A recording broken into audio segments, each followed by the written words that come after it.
మైసభ. మహాభారతంలో మైసభ గురించి అందరూ వినే ఉంటారు. ఆ మైసభలోనే దుర్యోధనుడికి ఘోరావమానం జరుగుతుంది. ఆ మైసభలోనే ద్రౌపదికి వస్త్రాభరణం జరుగుతుంది. ఆ మైసభలోనే కౌరవుల చేతిలో పాండవులు ఓడి వాళ్ళ రాజ్యాలను కోల్పోయి అడవుల పాలవుతారు. ఆ మైసభే మహాకురుక్షేత్ర సంగ్రామానికి నాంది. ఇంతకీ ఈ మైసభను ఎవరు నిర్మించారు, ఎందుకు నిర్మించారు, ఎవరి కోసం నిర్మించారు? కథలోనికి వెళ్దామా? మైసభ అంటే భ్రాంతి లేదా ఆశ్చర్యం కలిగించేది అని అర్థం. మయాసురుడు అనే దానవుడు దీనిని నిర్మించాడు. మయాసురుడు నిర్మించడం వలనే దీనికి మైసభ అనే పేరు వచ్చింది. విశ్వకర్మ దేవతలకు దివ్యాస్త్రాలు, రథాలు, విమానాలు, కళ్ళు మిరుమిట్లు గొలిపే అద్భుతమైన నగరాలు నిర్మించారు. దేవతలకు విశ్వకర్మ ఉన్నట్లే అసురులకు మయాసురుడు ఉన్నాడు. మయుడు సృష్టించిన వింతలలో రావణుడి కోసం కట్టించిన అద్భుతమైన భవనాలు, త్రిపురులు ఏలిన భవనాలు మరియు అన్నిటికంటే అత్యద్భుతమైనది మైసభ. అగ్నిదేవుడు కాండవ వనాన్ని దహిస్తూ తన ఆకలిని తీర్చుకుంటున్నాడు. ఆ మంటల బారి నుండి తనను రక్షించమని మయుడు కృష్ణార్జునులను కోరాడు. మంటల బారి నుంచి మయుడిని వారు కాపాడుతారు. మయుడు తనను కాపాడినందుకు ఎంతో సంతోషించి కృతజ్ఞతగా ఈ మైసభను పాండవుల కోసమే ప్రత్యేకంగా నిర్మిస్తాడు. ఈ మైసభ ప్రపంచంలోనే అత్యద్భుతమైనది. చూసేవారి కళ్ళు మిరుమిట్లు కొలిపేలా, ఆశ్చర్యపోయేలా ఉంటుంది. పొడవాటి స్తంభాలతో, విశాలమైనటువంటి గోడలతో, రత్నరాసులను అమర్చి, శిల్పాలను అమర్చి, పూల తోటలతో అత్యద్భుతంగా మలచాడు మైసభను మయుడు. మైసభ పూర్తయిందన్న శుభవార్త ధర్మరాజుకు మయుడు చెబుతాడు.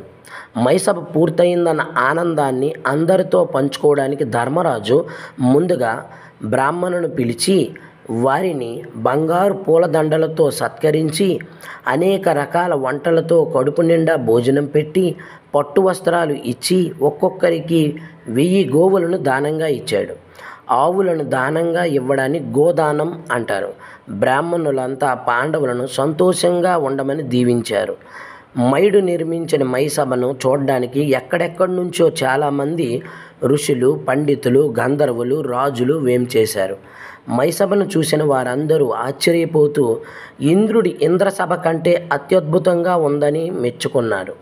ధర్మరాజుకు దుర్యోధనుడు అంటే ఎంతో ఇష్టం. అందుకే ధర్మరాజు దుర్యోధనునికి ప్రత్యేకంగా వర్తమానాన్ని పంపించాడు. దుర్యోధనుడు తన సహోదరులతో, కర్ణుడు, శకునితో సహా మైసభకు వేంచేశాడు. వచ్చేటప్పుడు అయిష్టంగా వచ్చినా ధర్మరాజు యొక్క స్వాగత సత్కారాలకు తనను తాను మైమరిచిపోయాడు. దుర్యోధనుడు మైసభలోనికి ప్రవేశిస్తుండగా వేలాది మంది నాట్య కత్తులతో, నృత్య గానాలు చే, పండితులచే జయ జయ నాదాలు, అడుగడుగున పూల సత్కారాలతో దుర్యోధనుని ఆనందింపచేశారు.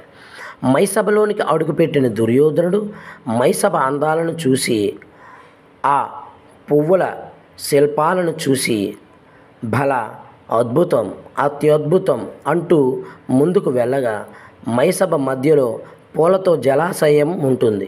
దానిని చూసినటువంటి దుర్యోధనుడు ఏమిటి, సభా మందిర గర్భమున సుందరమైన జరజర జంసరించే జలాశయమా అంటూ అడుగు వేస్తాడు. అడుగు వేస్తే తెలుస్తుంది అది జలాశయం కాదు, అద్దమని. అబ్బో, అంత మాయోమోహితంగా ఉన్నదే అంటూ దుర్యోధనుడు ముందుకు సాగుతూ ఉంటాడు. అక్కడ ఇంకోటి కనిపిస్తుంది, ఇది కూడా అటువంటిదే అనుకొని కాలు పెడతాడు. కాలు పెట్టి అదుపు తప్పి పడిపోతాడు దుర్యోధనుడు. అలా పడిన తరువాతే తెలుస్తుంది అది అద్దము కాదు, జలాశయము అని. దుర్యోధనుడు పడినటువంటి దానిని ద్రౌపది చూసి పక్కున నవ్వుతుంది. నవ్వుతున్న ద్రౌపదిని చూసిన దుర్యోధనుడు ఘోర అవమానంగా భావిస్తాడు.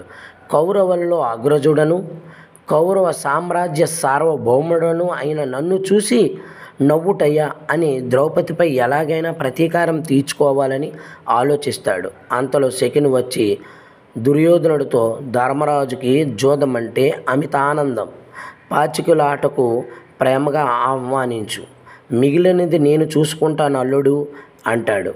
ఆ తరువాత కౌరవుల చేతిలో పాండవులు ఓడిపోవడం, నిండు సభలో ద్రౌపదికి వస్త్రాభరణం జరగడం, ఇలా ఎన్నెన్నో ఈ మై సభలోనే జరుగుతాయి. మిత్రులారా, నా వీడియోలు మీరు చూసినందుకు మీకు నా ధన్యవాదాలు. దయచేసి మీరు సబ్స్క్రైబ్ చేయండి. మరిన్ని వీడియోలు చేయడానికి నాకు సహకరించగలరు. అందరికీ ధన్యవాదాలు.